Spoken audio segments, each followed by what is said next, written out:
Hello dear students, how are you. आप लोगों के सामने एक डायग्राम है जिसके अंदर प्रोटॉन्स, न्यूट्रॉन्स एंड इलेक्ट्रॉन्स दिखाए हैं। तो बच्चों, ये डायग्राम है एटम का। और आप सभी को पता है वैसे एटम के सब atomic particles protons, neutrons and electrons होते हैं। प्रोटॉन्स एंड न्यूट्रॉन्स जो है एटम के न्यूक्लियस में यानी कि बीच वाले पार्ट में होते हैं, और इलेक्ट्रॉन्स जो होते हैं वो सराउंडिंग में रिवॉल्व करते रहते हैं। डियर स्टूडेंट्स, प्रोटॉन जो है वो पॉजिटिवली चार्ज होता है, जबकि न्यूट्रॉन है बाय नेचर न्यूट्रल होता है, और इलेक्ट्रॉन्स होते हैं वो जो है नेगेटिवली चार्ज होते हैं। डियर स्टूडेंट्स, तो यहाँ पे जो प्रोटॉन्स है वो एटम का एटॉमिक नंबर डिसाइड करता है। एटॉमिक नंबर मतलब वो एलिमेंट के अंदर कितने प्रोटॉन्स हैं वो दिखाता है, जिसको डिनोट किया जाता है Z से। और कोई भी एटम के अंदर जितने प्रोटॉन्स होते हैं बच्चों, उतने ही क्या होते हैं, इलेक्ट्रॉन्स होते हैं। ठीक है, तो ये वाला जो पॉइंट है वो इम्पोर्टेंट इसीलिए है कि हमारे सराउंडिंग में जितने भी सब्सटेंसेस है उसका बनना कोई भी एटम के जो इलेक्ट्रॉनिक कॉन्फ़िगरेशन के ऊपर डिपेंड करता है। उसके अंदर कितने इलेक्ट्रॉन्स हैं और कितने इलेक्ट्रॉन्स ने किसी और एटम के साथ बॉन्ड बनाने के लिए यूज़ किए हैं बच्चों।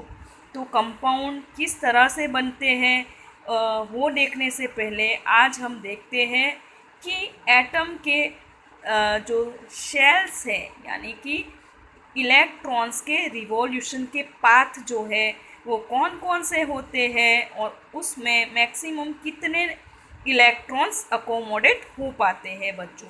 तो आओ बढ़ते हैं आगे हम।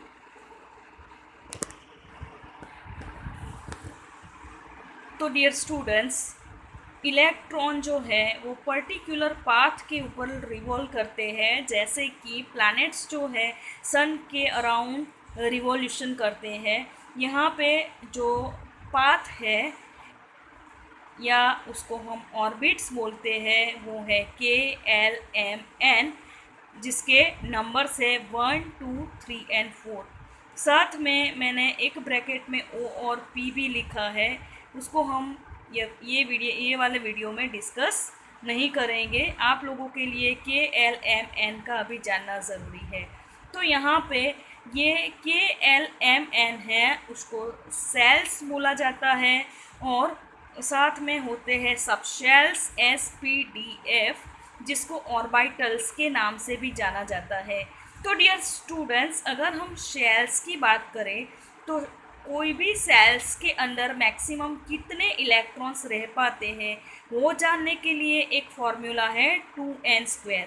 तो n जो है वो कोई भी सेल का नंबर है, उसकी वैल्यू लिखने पे हमको वो वाले सेल के अंदर कितने मैक्सिमम इलेक्ट्रॉन्स रह पाएंगे उसके बारे में इंफॉर्मेशन मिलती है। तो यहाँ पे शुरुआत करते हैं नंबर 1 सेल के शेल से। तो यहाँ पे 1 जो है वैल्यू डाल दी है हम लोगों ने, तो आंसर मिलेगा 2, यानी के शेल के अंदर मैक्सिमम 2 इलेक्ट्रॉन्स जो है वो रह पाएंगे। एल के अंदर जो है वो 8 इलेक्ट्रॉन्स रह पाएंगे, क्योंकि यहाँ पे इस एल का नंबर है 2। यहाँ पे वैल्यू डालने पे हमको आंसर मिला 8। अगर एम की बात करें तो एम के अंदर जो है वो 18 इलेक्ट्रॉन्स मैक्सिमम रह पाएंगे, क्योंकि यहाँ पे एम जो शेल है उसका नंबर है 3, और यहाँ पे 3 का स्क्वायर जो है 9, 9 2 ज़र 18। डियर स्टूडेंट्स, यहाँ पे आपको एक चीज़ ध्यान में रखनी है कि जो इलेक्ट्रॉन्स है वो एम के अंदर फिल होना स्टार्ट होता है। तो 8 इलेक्ट्रॉन्स फिलअप हो जाने के बाद फिर उसके बाहर की जो ऑर्बिट है एन, उसमें जाना स्टार्ट होते हैं। इलेक्ट्रॉन्स जो है एक साथ में 18 के 18 इलेक्ट्रॉन्स एम में फिल नहीं हो जाते हैं। डियर स्टूडेंट्स, एन के अंदर इलेक्ट्रॉन्स जाएंगे, 8 इलेक्ट्रॉन्स होंगे, बाद में वापस एम शेल है वो फिल होना स्टार्ट हो जाएगा। ठीक है डियर स्टूडेंट्स, तो ये वाली चीज़ आपको बहुत ही अच्छे से याद रखनी है कि कोई भी एलिमेंट के एटम के पास बहुत सारे इलेक्ट्रॉन होते हैं तो एक साथ m ऑर्बिटल्स पे नहीं भरते हैं। और हाँ, एक चीज़ याद रखनी है कि पहले k के अंदर इलेक्ट्रॉन्स जाएंगे, उसके बाद वो फिल होने के बाद ही l के अंदर जाएंगे। l के अंदर वो कम्प्लीटली फिल हो जाएगी तो ही m के अंदर इलेक्ट्रॉन्स जाएंगे। लेकिन m में 8 इलेक्ट्रॉन्स भर जाने के बाद उसके बाद के इलेक्ट्रॉन्स n में जाएंगे, वहाँ 8 इलेक्ट्रॉन्स का अरेंजमेंट हो जाएगा। बाद में वापस अगर इलेक्ट्रॉन्स बचे हैं तो वापस m शेल्स जो है m सेल में इलेक्ट्रॉन भरना स्टार्ट होगा बच्चों। तो ये आपको याद रखना ज़रूरी है। तो आओ आगे बढ़ते हैं n शेल। तो डियर स्टूडेंट्स, एन शेल के बारे में देखें तो एन शेल की मैक्सिमम कैपेसिटी है 32 इलेक्ट्रॉन्स अकोमोडेट करने की।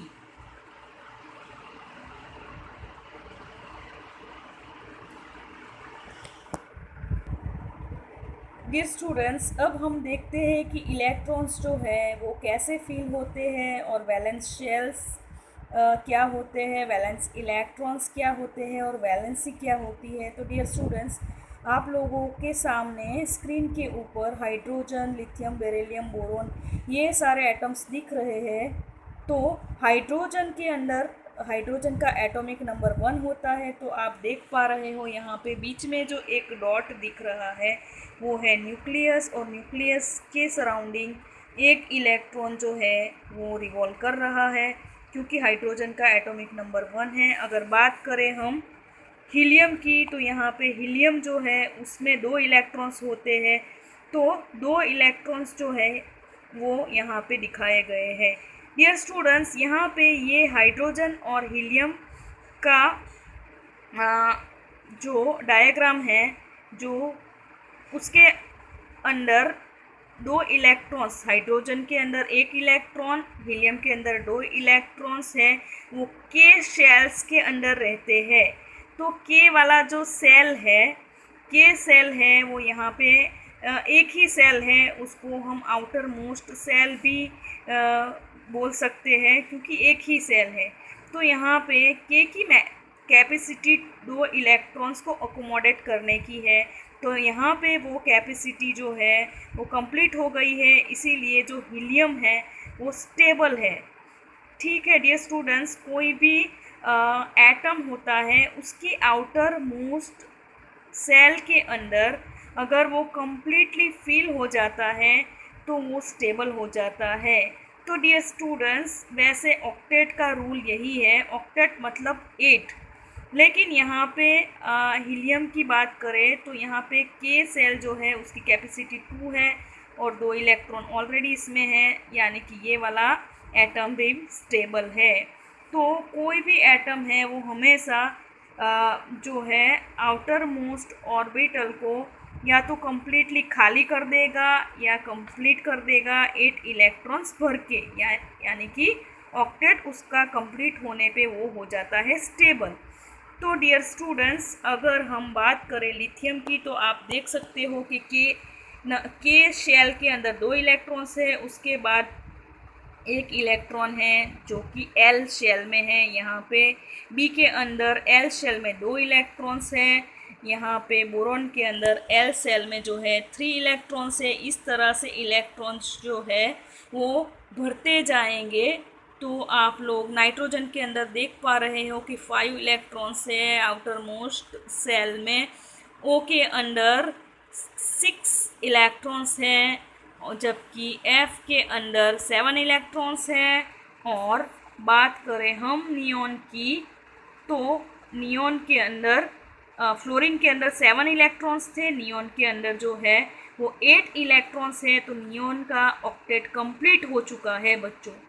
तो यहाँ पे अगर हम बात करें हाइड्रोजन और हीलियम की तो उनके आउटर मोस्ट सेल में, और अगर बात करें सोडियम की तो यहाँ पे देखो सोडियम की बात करें तो आउटर मोस्ट शेल है वो एम शेल है। कौन सा शेल है? एम शेल है। एम शेल के अंदर 1 इलेक्ट्रॉन्स है। तो ये लाइन के सारे एलिमेंट है, उसके आउटर मोस्ट सेल में 1 इलेक्ट्रॉन्स है बच्चों। तो 1 इलेक्ट्रॉन्स वो जनरली क्या करते हैं, जनरली डोनेट करके स्टेबल हो जाते हैं, यानी कि उनकी आउटर मोस्ट जो ऑर्बिटल है, उसकी आउटर मोस्ट सेल जो है उसको वो खाली कर देते हैं और बच्चों स्टेबल बन जाते हैं। तो देखने जाओ तो आउटर मोस्ट ऑर्बिटल की बात करें तो अगर मैं सोडियम की बात करूँगी तो सोडियम के अंदर एक ही इलेक्ट्रॉन है, तो एक इलेक्ट्रॉन जो है उसको हम वैलेंस इलेक्ट्रॉन के नाम से भी जानेंगे, क्योंकि कोई भी एलिमेंट की जो आउटर मोस्ट ऑर्बिट होती है उसके अंदर जितने इलेक्ट्रॉन्स होते हैं उसी को बोला जाता है वैलेंस इलेक्ट्रॉन्स। डियर स्टूडेंट्स, अगर हम कार्बन की बात करें तो कार्बन की आउटर मोस्ट जो ऑर्बिट है उसके अंदर 4 इलेक्ट्रॉन है, इसीलिए उसकी जो वैलेंस सेल है वो भी 4 है और वैलेंसी भी 4 है। लेकिन वैलेंस इलेक्ट्रॉन्स और वैलेंसी दोनों चीज़ें सेम नहीं होती है बच्चों।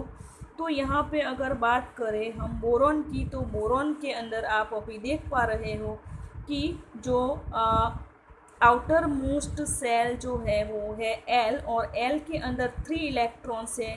तो यहाँ पे आउटर मोस्ट में 3 इलेक्ट्रॉन्स है, उसको हम बोलेंगे वैलेंस इलेक्ट्रॉन।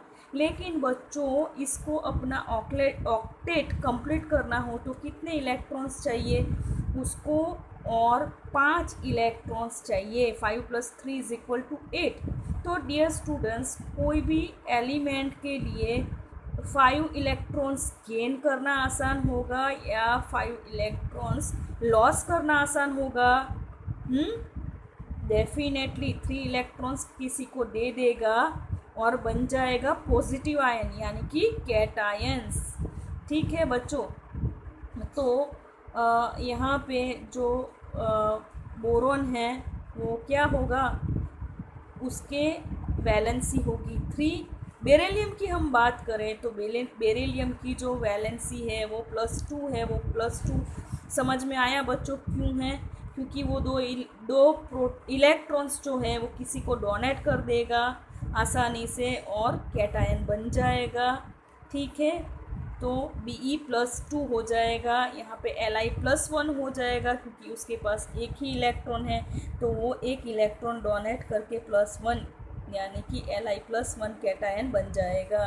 वैसे ही सोडियम की वैलेंसी जो है वो +1 इसलिए है क्योंकि आउटर मोस्ट सेल में 1 इलेक्ट्रॉन है। Mg की +2 इसीलिए है क्योंकि यहाँ पे 2 इलेक्ट्रॉन्स है जो कि वो किसी को डोनेट करके क्या हो जाएगा बच्चों, उसका आउटर मोस्ट सेल जो है वो आराम से खाली हो जाएगा। तो हमेशा 2 इलेक्ट्रॉन्स हैं वो किसी को देने की ट्राई करेगा, उसकी टेंडेंसी जो है देने की टेंडेंसी है, यानी कि वो क्या है, डोनर है, इलेक्ट्रॉन्स डोनर है। और इसीलिए ऐसे वाले जो एटम्स होते हैं उनको इलेक्ट्रोपॉजिटिव एलिमेंट्स बोले जाते हैं बच्चों। एल्यूमिनियम जो है Al+3 बन जाता है। Si की बात करें तो यहाँ पे जो है कार्बन और सिलिकॉन की बात करें तो बच्चों यहाँ पे क्या होगा, वो या तो 4 इलेक्ट्रॉन्स गेन भी कर सकता है या 4 इलेक्ट्रॉन लॉस भी कर सकता है। तो पॉसिबिलिटी यहाँ पे सिमिलर होगी।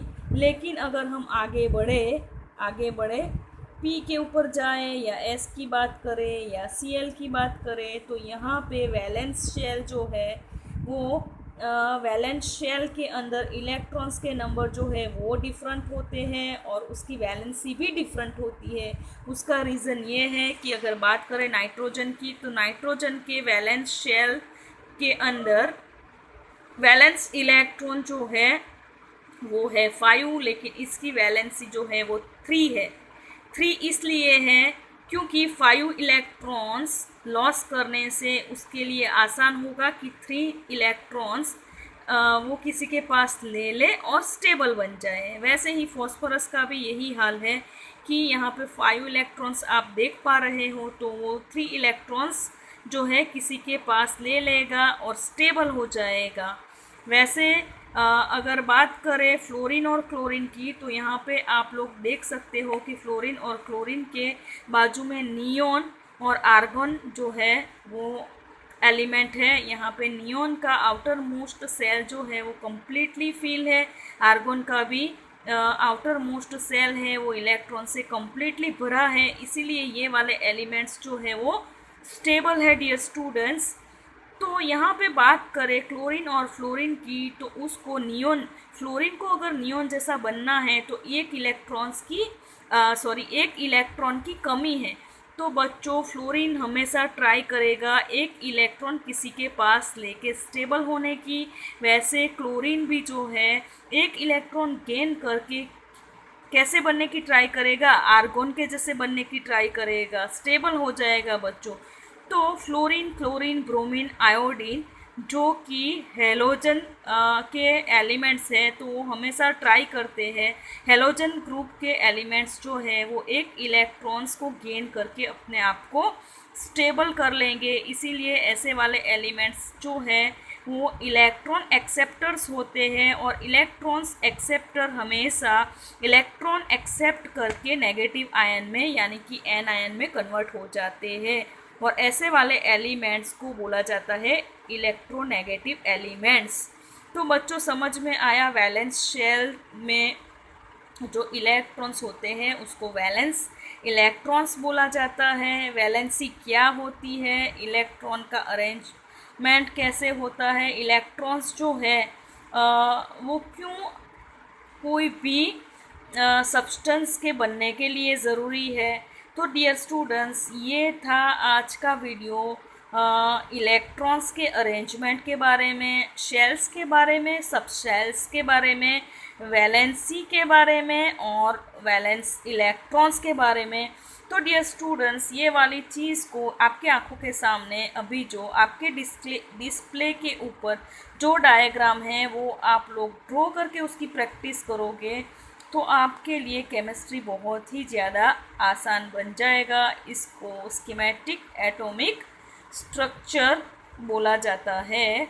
तो डियर स्टूडेंट्स हो सके तो इससे भी ज़्यादा एलिमेंट्स के डायग्राम आप ड्रॉ कीजिए, तो आपका कंसेप्ट और भी ज़्यादा क्लियर होता जाएगा और केमिस्ट्री जो है आप लोगों के लिए बहुत ही ज़्यादा इजी होता जाएगा सब्जेक्ट। और बस लास्ट में मैं यही कहूँगी कि आप जो है वीडियो को फ्रेंड लोगों के साथ शेयर कीजिए, लाइक कीजिए, सब्सक्राइब कीजिए। Bye, take care.